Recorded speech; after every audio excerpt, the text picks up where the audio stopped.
Welcome! It's Wakey time. The Colossus of Rhodes, part 2. My phone overheated. It's hot in this garage. I've cooled it off a bit. I cooled off the phone. Ate some chips and salsa.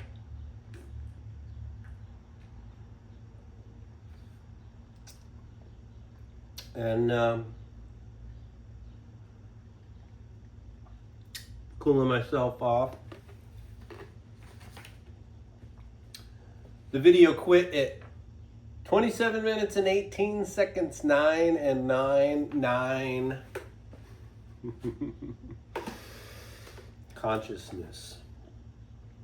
The Colossus of Rhodes. Where were we? It was built by Chares of Lindus. And Chares can be related to the word char, which can mean to burn slightly or superficially, or to do household work. The burning.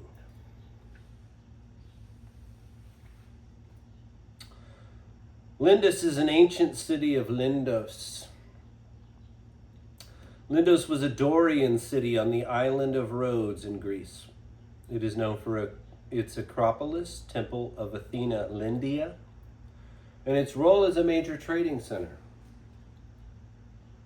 The modern town of Lindos occupies the site of the ancient city. Lindus is also a mythological founder. In Greek mythology, Lindus was the son of the Rhodian king, Cercaphus, and his niece, Cydippe.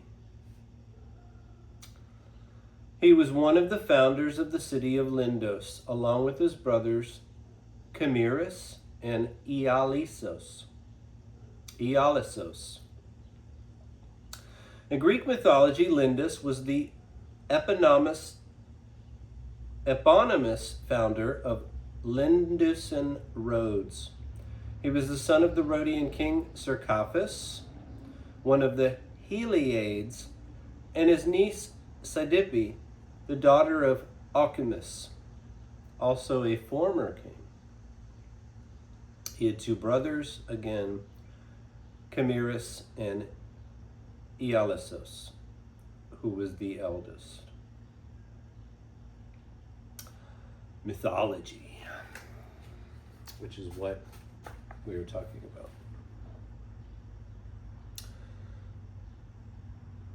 Lindus and his brothers succeeded the throne after their father's death. During their time, the great deluge came, in which their mother Cydippe, who was now named Serbia, was buried beneath the flood and laid waste.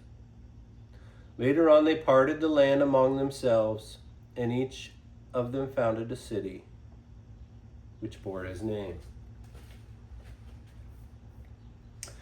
In Greek mythology, the Heliadae, or Heliadae, were the 7 sons of Helios, the sun god, and Rhodos and grandsons of Poseidon. They were brothers to Electrion, Electrione.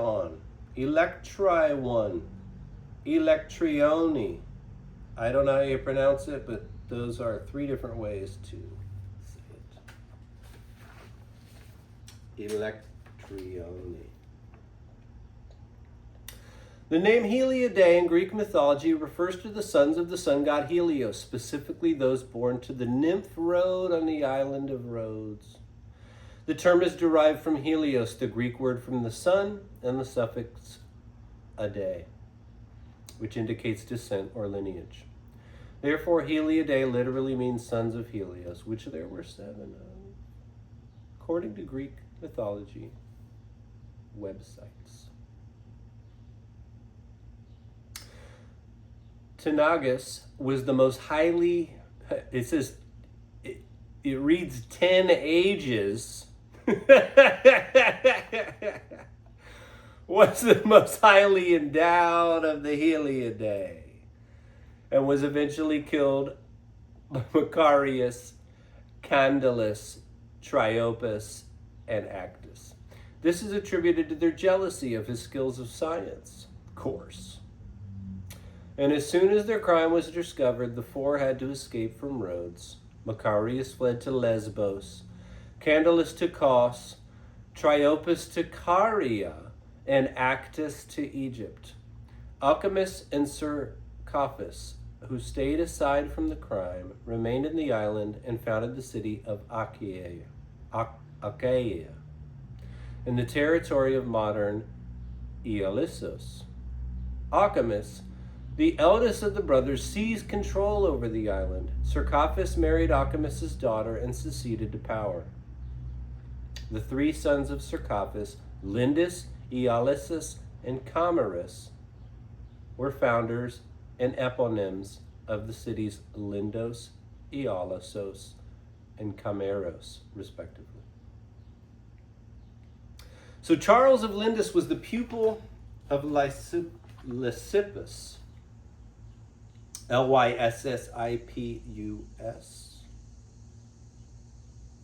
according to Pliny the Elder of 49 AD. The name Lysippus is derived from two Greek words, Iasis, meaning loosening or releasing, and hippos, meaning horse, like the hippocampus. Therefore, the name can be interpreted as releaser of horses, or one who looses horses. Horses. King Demetrius, which he had abandoned when he got tired of the protracted siege of Rhodes, 304 BC, part of the quote from Pliny the Elder. So, according to Pliny, it took 12 years to complete the statue, paid for with 300, 3 as resurrection talents, by King Demetrius. Left brain is always a king or pharaoh.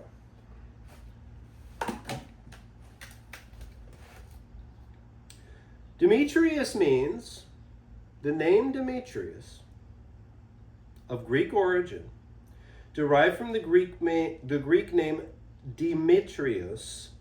It translates to devoted to Demeter, or belonging to Demeter, and Demeter was the Greek goddess of agriculture, grain, and fertility. Therefore, the name Demetrius signifies a connection to the powerful goddess, and Demeter is the mother goddess, or the right hemisphere of the brain, the entrance to the subconscious. So who is belonging to Demeter? King, left brain, Demetrius,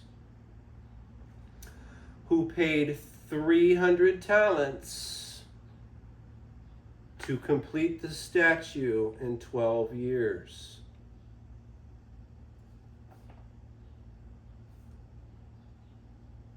Now,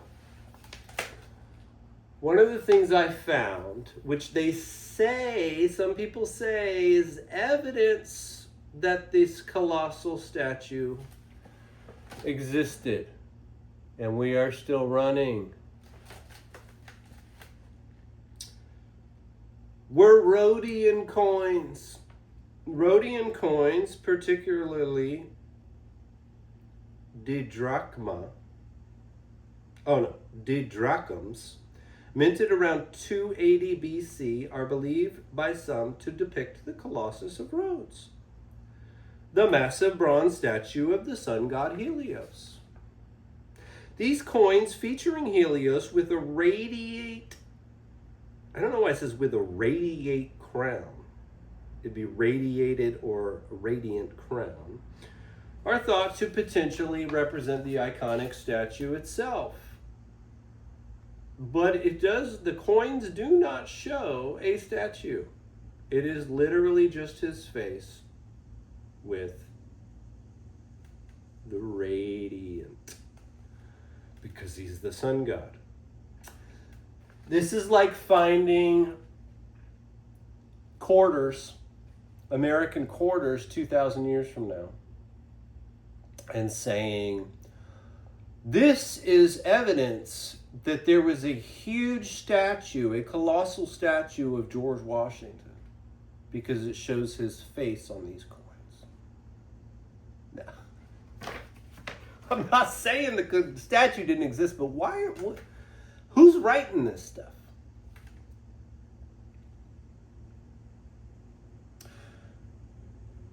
They supposedly represent the iconic statue itself, the Rhodian coins, and the statue was erected after the Rhodians defeated Demetrius of Macedonia. I've looked up Macedonia. I don't think I've covered it in my notes, but you could guess. According to the Coins and History Foundation, the statue, one of the 7 wonders of the ancient world, stood for a relatively short period before being toppled by an earthquake. Another writer who wrote about the Colossus of Rhodes is a man named Philo. And he said, Rhodes is an island in the sea. Again, root chakra. And if this gets hot again, we'll do part 3. I don't care. Rhodes is an island in the sea. It had been hidden below the sea for a long time, but then Helios revealed it and requested of the gods that the new island be his own. On this island stands a colossus,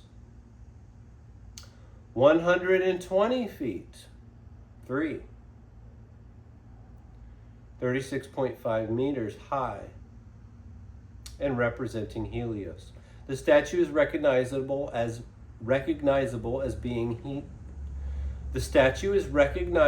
being of Helios because of its distinct features. The artist used a quantity of bronze that might have exhausted the mines, for the molten image of the structure was the bronze work of the world. The bronze work of the world.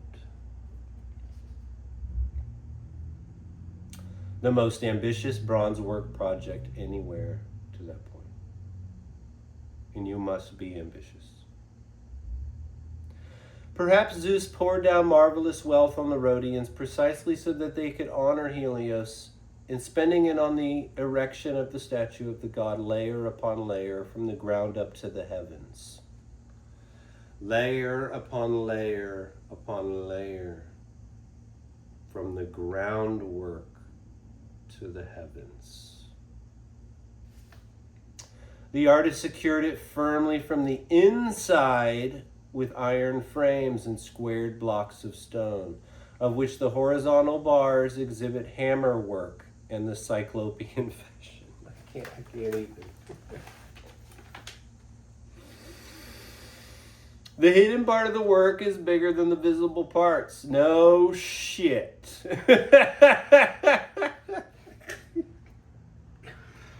I don't know if you're getting this, but I'm just going to keep reading. I cannot do all this work on my own.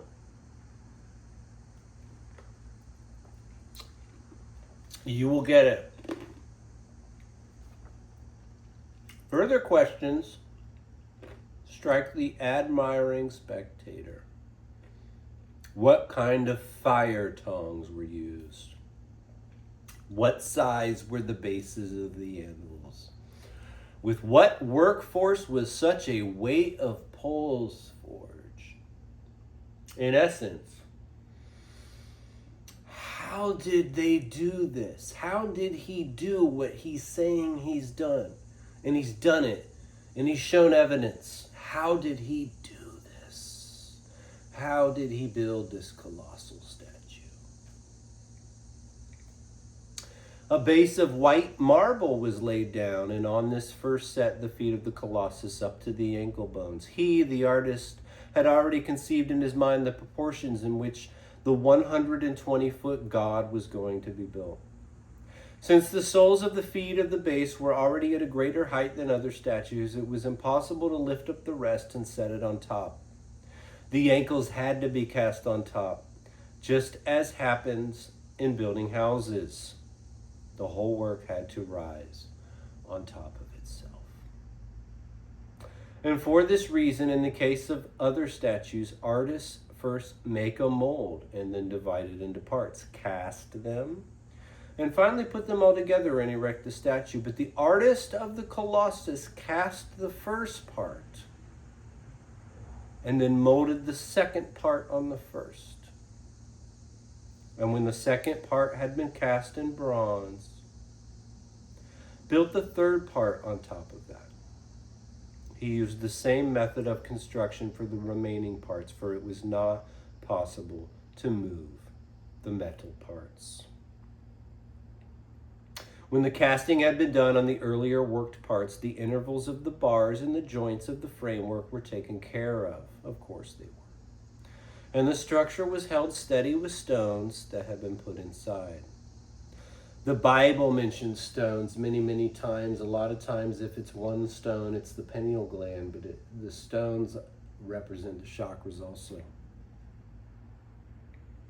So that throughout the construction, he might retain his conception unshaken. He continually poured an immense mound of earth round the finished parts of the Colossus, hiding what had already been worked on underground, and carried out the next stage of casting on the flat surface of what was underneath, because you do this yourself.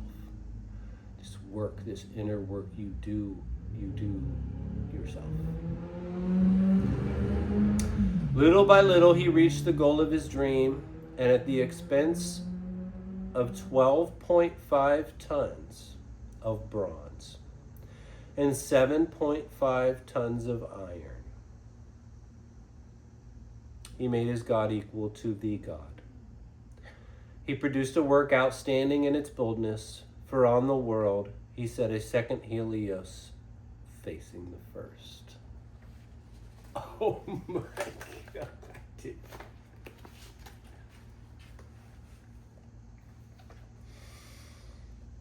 No explanation. I'm going to read that again.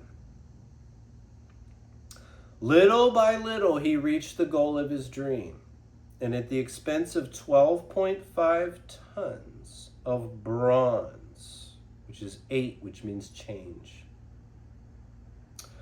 7.5 tons of iron. Iron sharpens iron. 7 and 5 is 12, which is 3. Resurrection. Change and resurrection, the renewed mind. They equal 20 if you add up the tonnage. 20 is you and God together in completeness. 1 and 1, 10 and 10, 2, 20, higher state of consciousness. He made his God equal to the God. He produced a work outstanding in its boldness, for on the world he set a second Helios, a second sun, facing the first.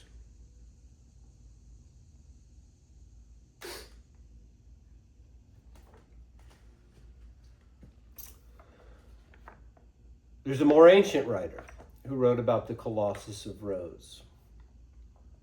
His name is Strabo.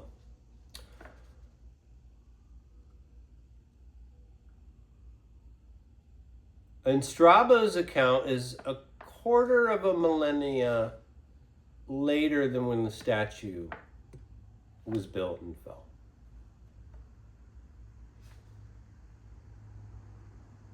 So still not of the time. And he says, the most remarkable of the monuments of Rhodes is the Colossus of the Sun, which the author of the iambics, apparently a lost inscription, epigram, or laudatory poem about the statue, says, was 106 feet, 7, or 32 meters, torus field, 5, the 5 senses. In height, the work of Chares of Lindus. Lindus was the second largest city on Rhodes after the city of Rhodes itself. It now lies on the ground, having been thrown down by an earthquake, and is broken off at the knees. An oracle prohibited its being raised again. It is allowed to be one of the 7 wonders of the world. You are Chares of Lindis.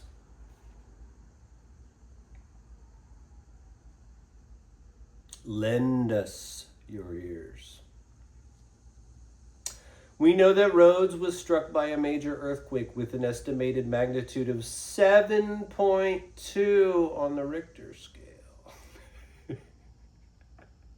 Approximately 226 BC, this they agree on. This must be the event that laid the Colossus low. Absolutely. Pliny tells us that the Colossus stood for 56 years, here 11, Janus, balanced mind, before that happened, which places its date of completion in 282 BC, again 12. It took 12 years to complete. It stood for 66 years, and the date of its completion adds up to 12. The Colossus of Rhodes, the island of the sun. October 15th, 2021, analog-antiquarian.net. Strabo, geography, his writings. Fiscus, a small town which has a harbor and a sacred precinct of Leto, and then to Laryma, a rugged coast, and to the highest mountain in that part of the country. On top of the mountain is Phoenix, a stronghold bearing the same name as the mountain, and off the mountain at a distance of 4 stadia lies Eleusa, an island which is about 8 stadia in circuit.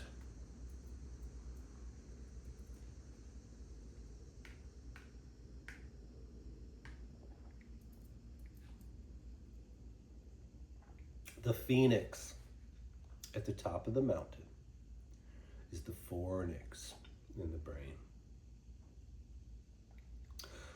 The name Eleusa, also spelled Eleusa or Eleosa, is of Greek origin and is derived from the Greek word Elion, like El Elion in the book of Enoch, meaning olive oil, which symbolically represents the chrism every time. That is why religious folks put olive oil or anointing oil on the forehead. That is not what they're talking about. It reminded me of Eleusinian, the Eleusinian mysteries.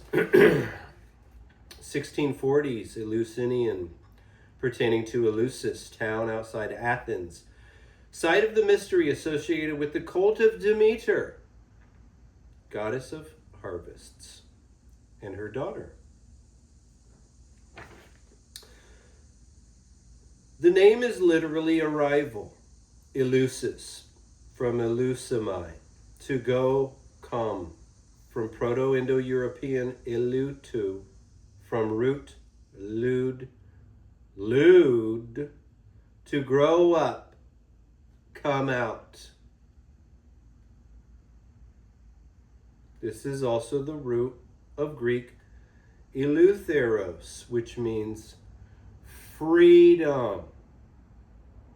Freedom from what? Freedom from fear and doubt and suffering.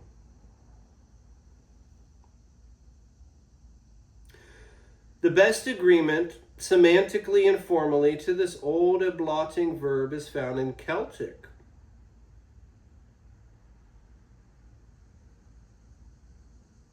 With the preterite lud,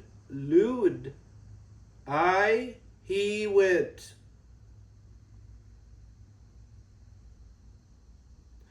Formally is good, but semantically less convincing is the further comparison with Sanskrit rodhati, lauden, to grow, rise. Whence the old word for people.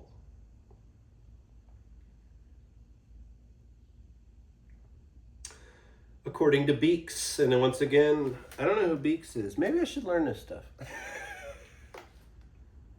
Let's give it to Beeks. Drink to Beeks. Let's have a drink to Beeks. Cheers, mate. Thank you for the information and all the work you have done. To Beeks.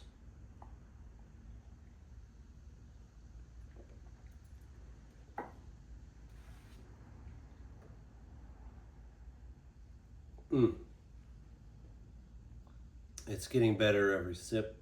There's an orange slice in it. It's Wizard Brew.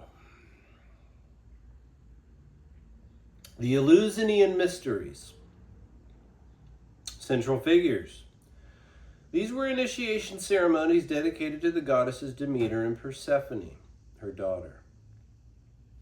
Demeter, Persephone. Mary and Mary. Eve and Lilith. How many do you want me to do? Mythological basis. The mysteries were rooted in the myth of Demeter's search for the... Let me start over. I can't see. The mysteries were rooted in the myth of Demeter's search for her abducted daughter, the Princess Leia of the Death Star, Persephone, who was taken to the underworld by Hades. Persephone's eventual return to the upper world symbolizes the rebirth of nature, meditation, and the cycle of life and death. I threw in meditation because that's what it's talking about, but this quote is according to Fiveable. It's the guy's name or woman, I don't know. Significance: they were considered the most famous of the secret religious rites of ancient Greece. They offered initiates a promise of a blessed afterlife. They offered initiates a promise of a blessed afterlife. No shit. And shaped Greek attitudes toward death. Rituals, the mysteries, involved a multi-day process. Days are chakras. 1, 2, 3, 4, 5, 6, 7. The 7 days of creation. Multi-day process including purification rites, a procession from Athens to Eleusis.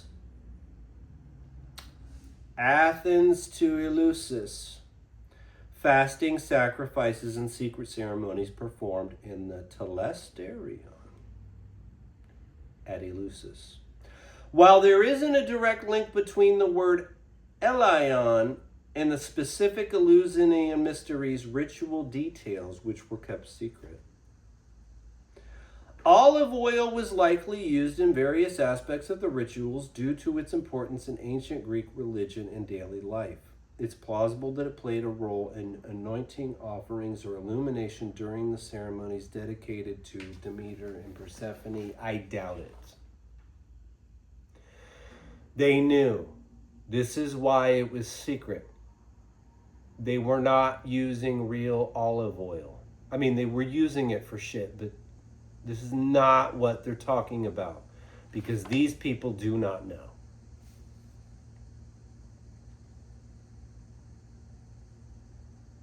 So,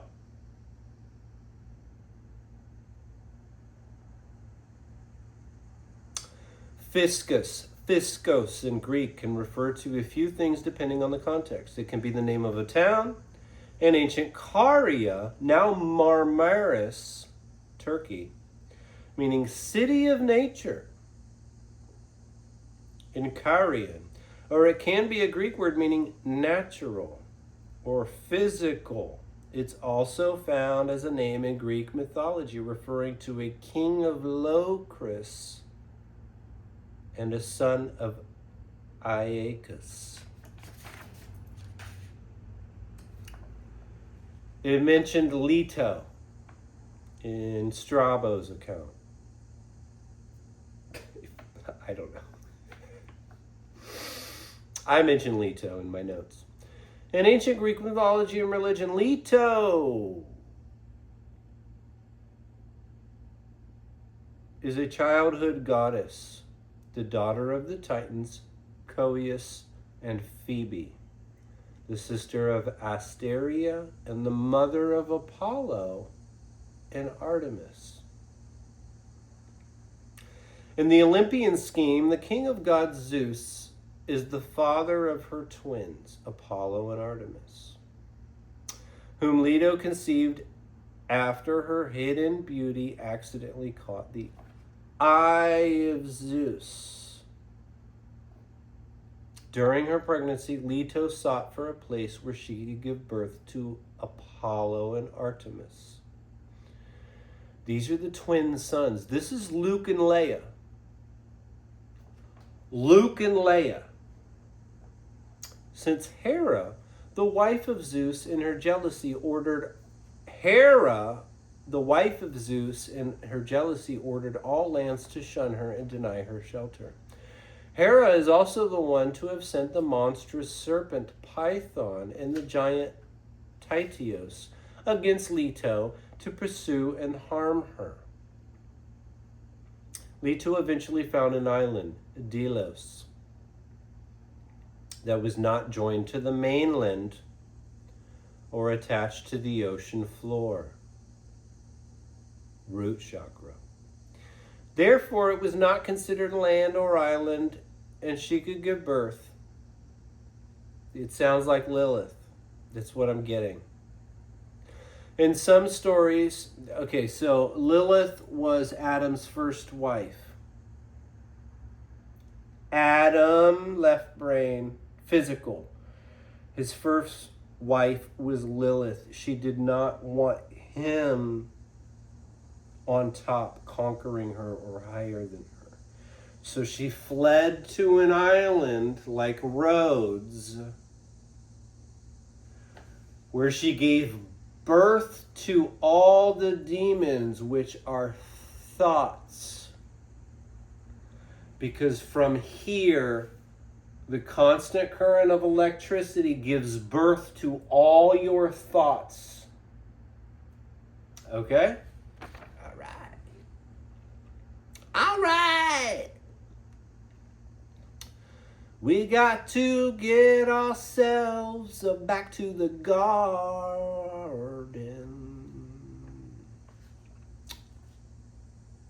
So, Hera, the wife of Zeus, in her jealousy, ordered all lands to shun her and deny her shelter. Hera is also the one to have sent the monstrous serpent Python and the giant Tityos against Leto to pursue and harm her. Leto eventually found an island, Delos, that was not joined to the mainland or attached to the ocean floor. Therefore, it was not considered land or island, and she could give birth. In some stories, Hera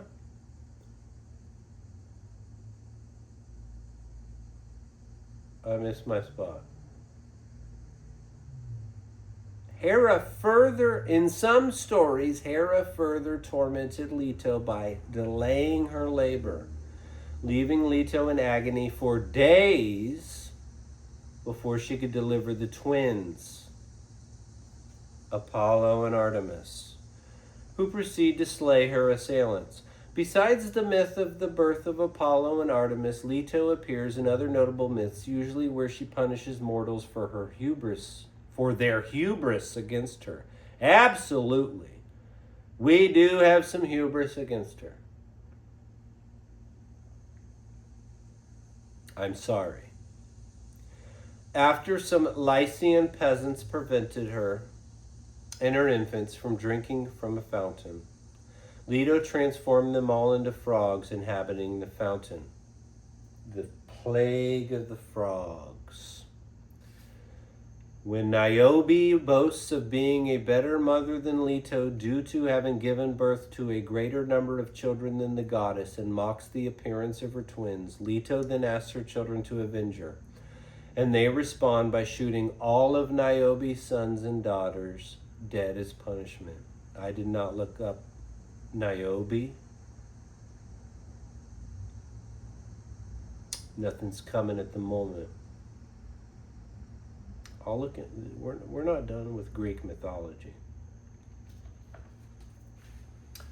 Usually, Leto is found at Olympus among the other gods, having gained her seat next to Zeus, or accompanying and helping her children in their various endeavors. She was usually worshipped in conjunction with her children, particularly in the sacred island of Delos, as a chorotrophic deity. I don't know what that means.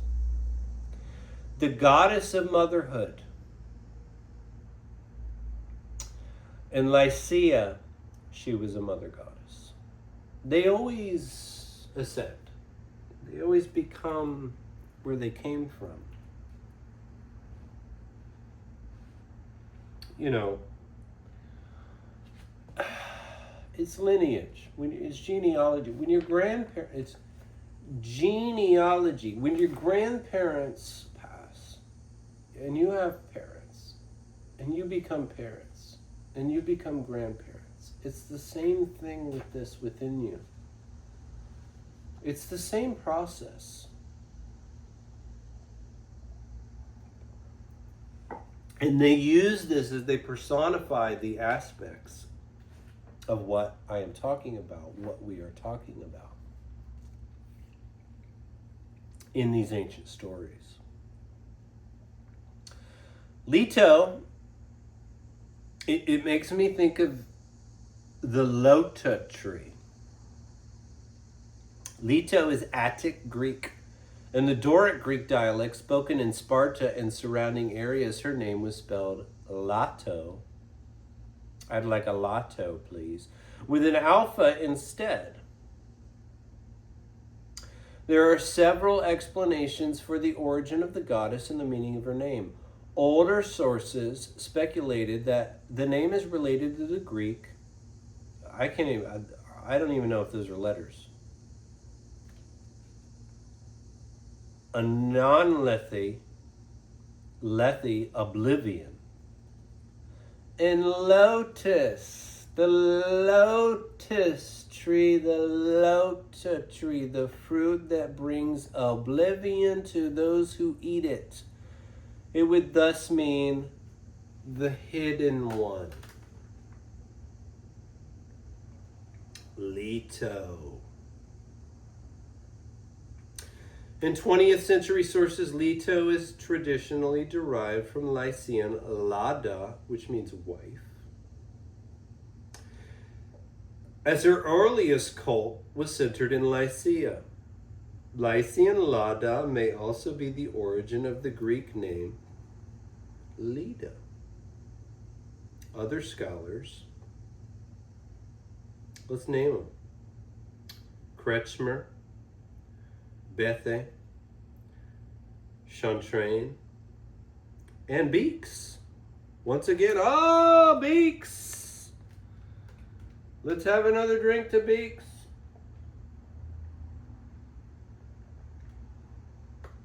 Of the Wizard's Brew. They have suggested a pre-Greek origin. Hats off. Hats off to Larry. I don't know if you know that song, but that shit is fucking hilarious. All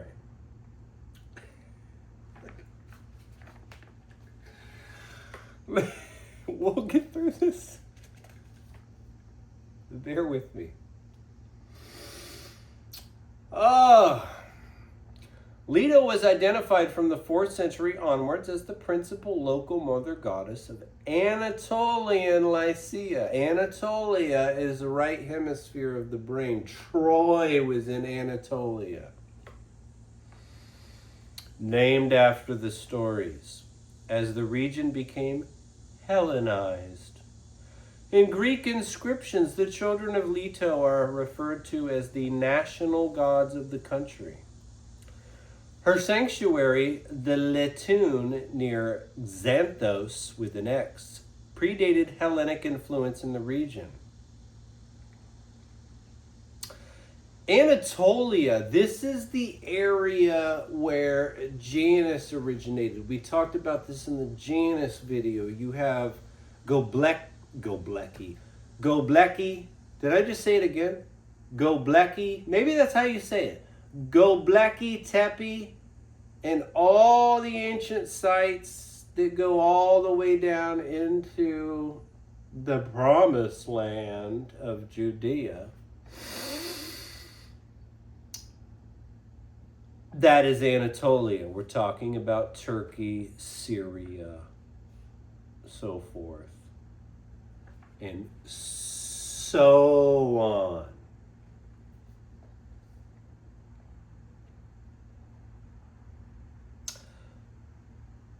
Her sanctuary, Leto, the Letoon near Xanthos, predated Hellenic influence in the region. However, united the Lycian Confederacy of city-states. The Hellenes of Kos, we talked about Kos earlier. This is with a K, it was with a C in my notes earlier. It is gotta be the same place. The Hellenes of Kos also claimed Leto as their own. Another sanctuary, more recently identified, was at Oenoanda in the north of Lycia. There was a further Letoon at Delos. Leto is exceptional among Zeus's divine lovers for being the only one who was tormented by Hera, who otherwise only directs her anger toward mortal women and nymphs, but not goddesses. Interesting.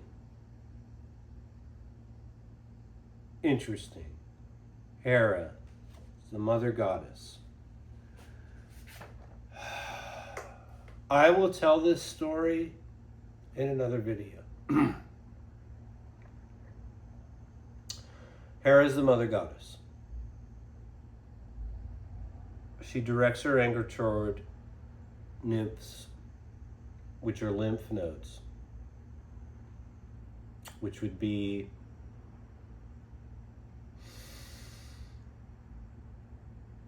you know what? I didn't mean to do that. Let me save that. I'm going to mark this. Let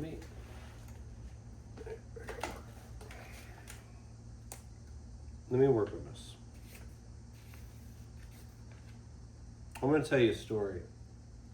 Very personal. We'll get into it. Not in this video. I need to think about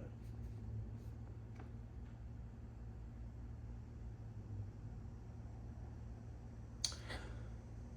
Leto is exceptional among Zeus's divine lovers for being the only one who's tormented by Hera, who otherwise only directs her anger toward mortal women and nymphs, but not goddesses.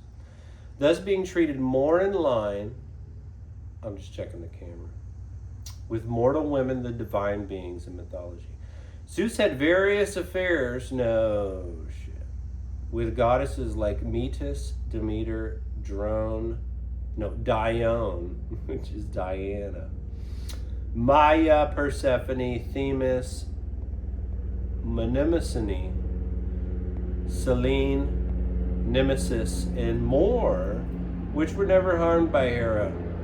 The sole exception besides Leto is found in the Suda, a late Byzantine lexicon which recounts the story of Hera.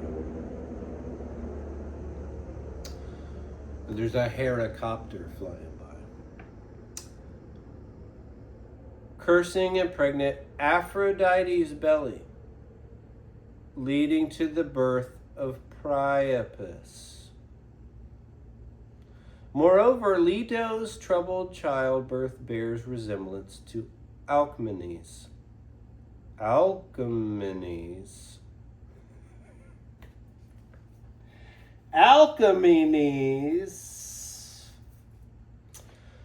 as both suffered painful extended labors due to Hera not allowing Eileithyia, the goddess of childbirth, to help them. They're not talking about childbirth, they're talking about childbirth.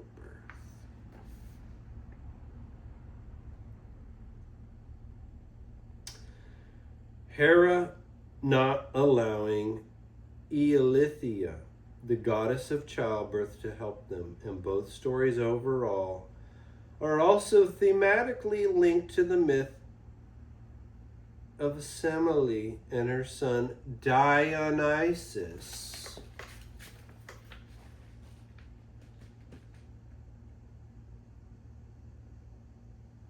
The Christ. Another story of a mortal woman who bore an important son for Zeus and was punished by Hera for that. Yet at the same time, Hesiodic tradition makes her the daughter of two titans, Leto, elder gods, and one of Zeus's first 7 wives. Leto's peculiar mythology and ontology has led to suggestions that she might be a composite of the two figures. An immortal goddess who bore Artemis, the female son, and a mortal woman who gave birth to Apollo, Mary, Jesus.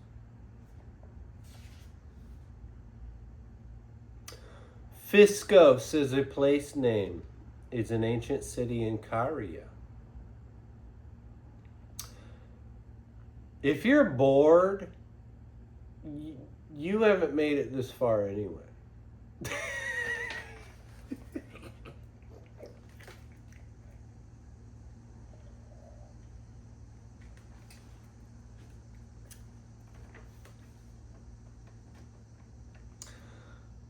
Phiscos is an ancient city in Caria. I always like the name Carrie. Cara. That's good. Phiscos was an ancient city located in Caria, a region of Anatolia, modern-day Turkey. It is the historical name for Marmaris. Mar means water. So you have Marmaris, two waters in there. Marmaris, which also means marble. We talked about white marble. White marble, Marmaris, the chrism, to build the statue of bronze, the colossal statue. Middle English via Old French variant of marbre, because R and L are interchangeable. From Latin marmor, from Greek marmaros, shining stone, associated with marmerein, to shine. Going back to Strabo now, the oldest writer about the Colossus of Rhodes. The city of the Rhodians lies on the eastern promontory of Rhodes.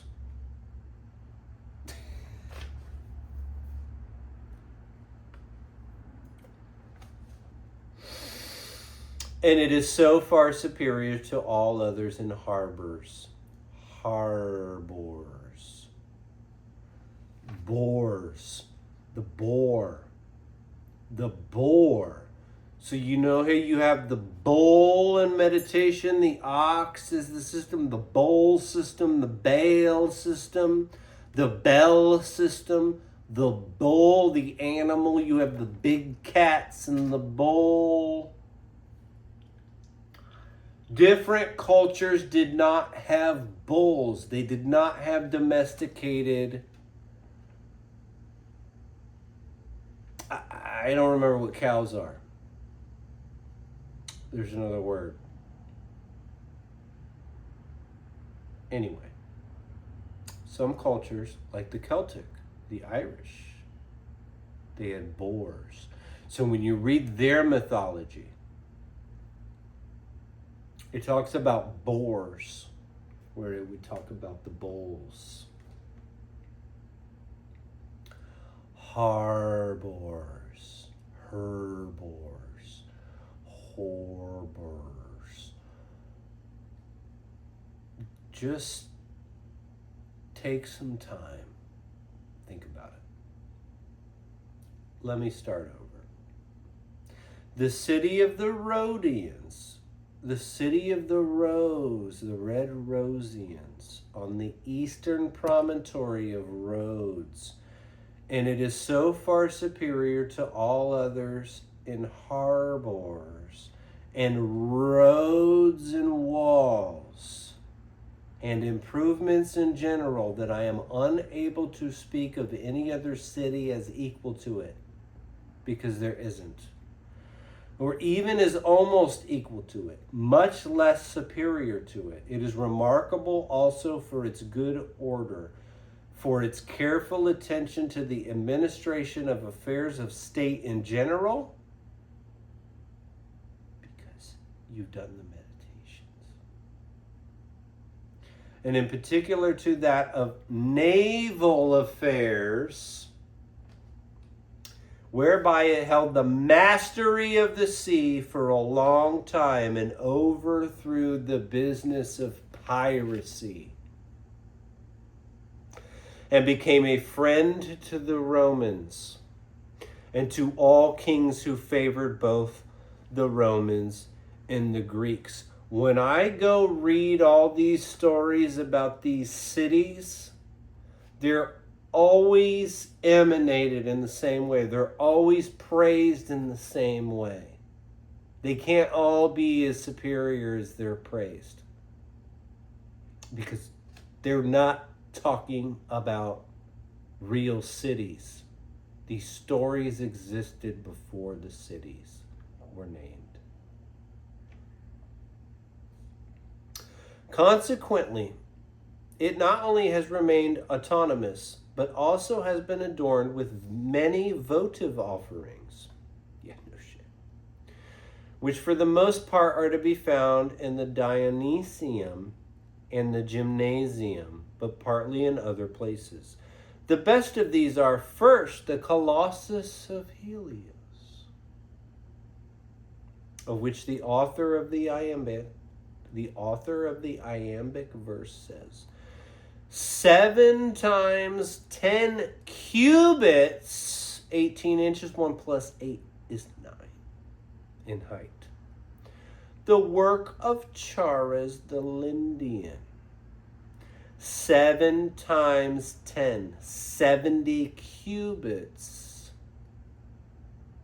in height. The work of Chares the Lindian, but it now lies on the ground, having been thrown down by an earthquake and broken at the knees.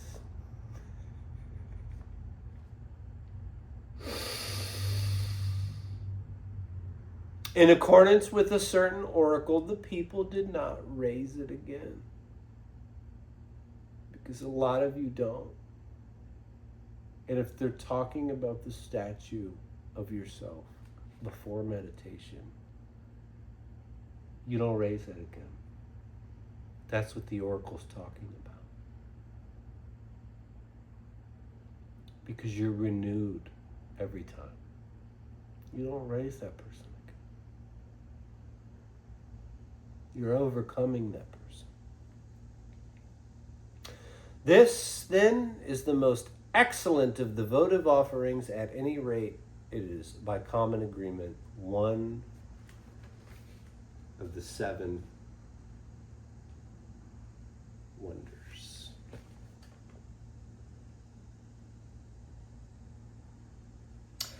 The knees connection. My knees. My man Darby. I don't know if you'll see this, but my knees. Y'all holding me up. The knees connections. Donatella Lippi, PhD. Simon T. Donnell, BSc, MBBS, FRCS, Orth, and MD. She's got a lot of titles. I don't even know what they mean.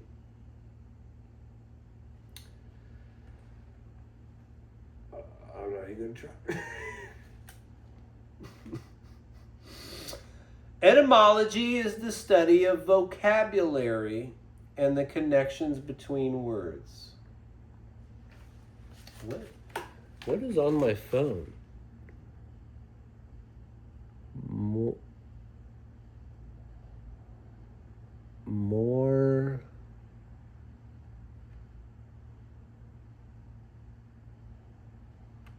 I don't know what this is. Hopefully it doesn't stop. We'll fix it. Etymology is the study of vocabulary and the connections between words. In 2009, Lippi and Conti reported on the etymological origins of the word knee in various languages and proposed links between the Greek word for knee, gonu, the word for birth, generation, and to be, gignomai, and the Irish, French, and Latin words for the knee also having a common root in generation. Assyrian and Babylonian used the same word for penis and knee, birku, a Berkeley, and Anglo-Saxon knee relation was a kinsman.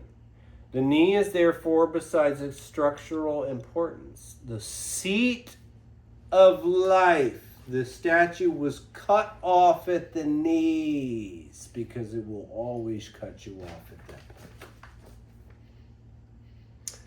And is used in many idioms that reflect this. No shit. Further connections are considered here. That's all I needed.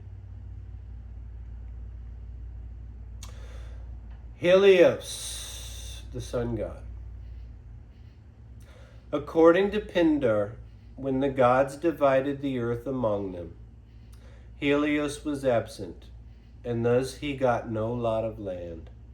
He complained to Zeus about it, who offered to do the division of portions again. But Helios refused the offer, for he had seen a new land emerging from the deep of the sea. A rich, productive land for humans and good for cattle, too. Helios asked for this island to be given to him, and Zeus agreed to it. With Lachesis, one of the three fates, the lower three chakras.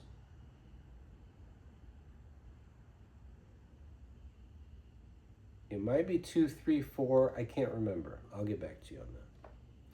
Raising her hands to confirm the oath. Her, Lachesis, the third chakra.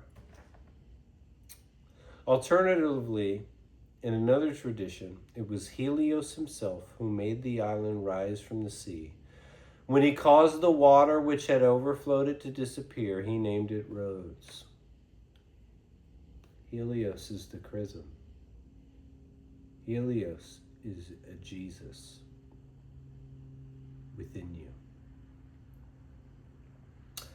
After his lover Rhoda, the daughter of Poseidon and Aphrodite, or Amphitrite, and it became the god's sacred island, where he was honored above all the other gods. With red Helios, every one of these chakras are suns. That's why everyone has 7 suns. S-O-N is S-U-N.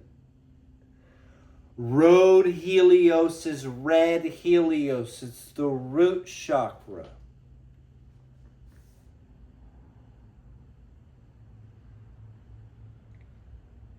with Rhode, like Rhode Island, red, with Rhode Helios, sired 7 sons, known as the Heliadae,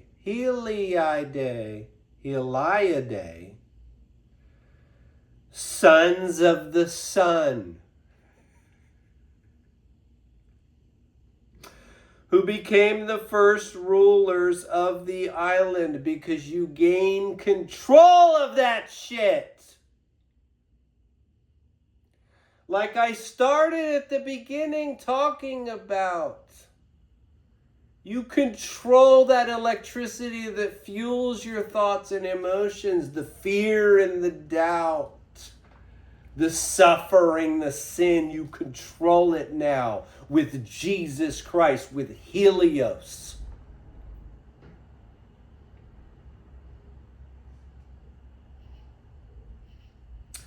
Sons of the sun, the Heliadae,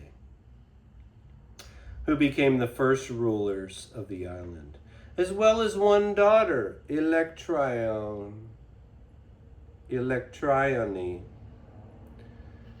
3 of their grandsons founded the cities Iolcus, Camaros, and Lindos on the island. So you have 3 of their grandsons. It makes the 3-headed dog come to mind, Cerberus. Thus Rhodes came to belong to him, Helios, and his line, with the autochthonous peoples of Rhodes claiming descent from the Heliadae. And I said before, I don't have a problem with this statue actually existing. There's just no evidence of it at the moment. Maybe somebody will find a piece. Just a big bronze piece in the ocean. I'd love to go out on the boat with you. My wife would like to go diving with sharks, so if we could, like, double that, piggyback that shit, that would be great. I don't doubt they built it. We have the Statue of Liberty. Okay? Just because the stories of a statue have to do with meditation doesn't mean there wasn't an actual statue. They would have built it with the codes, intertwined with its instruction. Same as the Statue of Liberty. She's holding the torch where? The right hand. Illumination, the right hemisphere to God. 7 crowns on her head. Left side, she's holding the book Logical Law. Left side, left brain. Shackled at the ankle. 151 feet and 1 inch. 1 + 5 + 1 is 7. 1 inch is 1/12 part. 1/12 part. We've talked about 1 zodiac sign. What zodiac sign? The 7th one. 1 + 5 + 1 is 7. Libra. The Statue of Liberty. It's the same word. Balance. Balance. Which is what we are talking about. And she is Columbia, the goddess of the sun. So we have in New York City, in America, a taller statue than the Colossus of Rhodes, representing the sun within you. It's the same thing.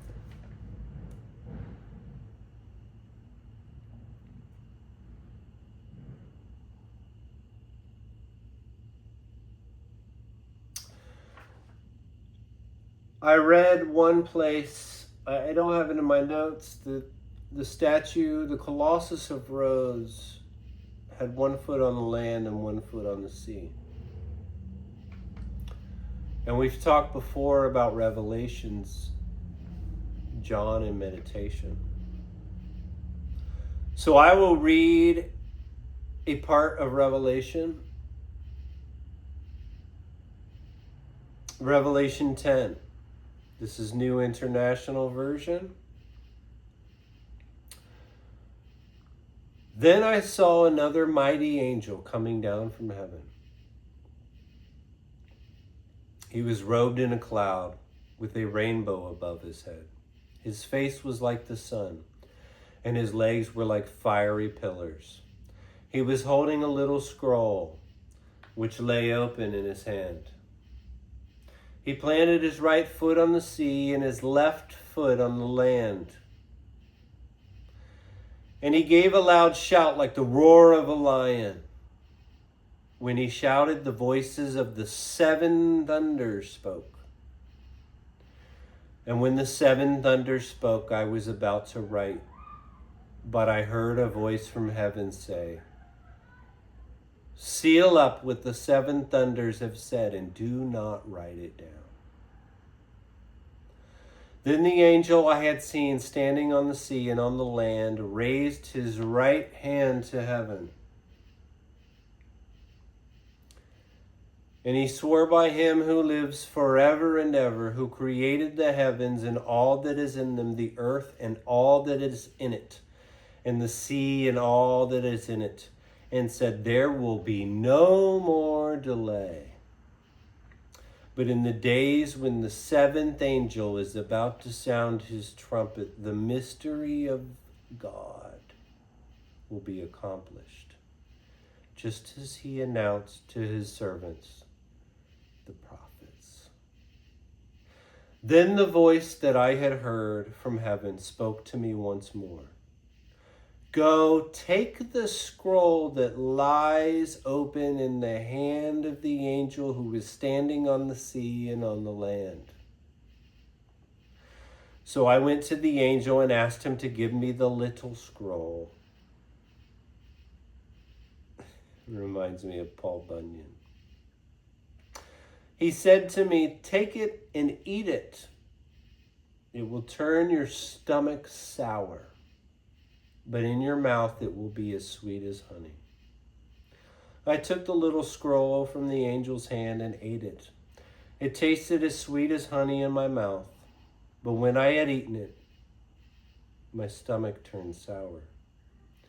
Then I was told, "You must prophesy again about many peoples, nations, languages, and kings." Thank you so much for watching. This is It's Wakey time. The Colossus of Rhodes. And this is the end of part 2. I love you all. We'll see you again soon.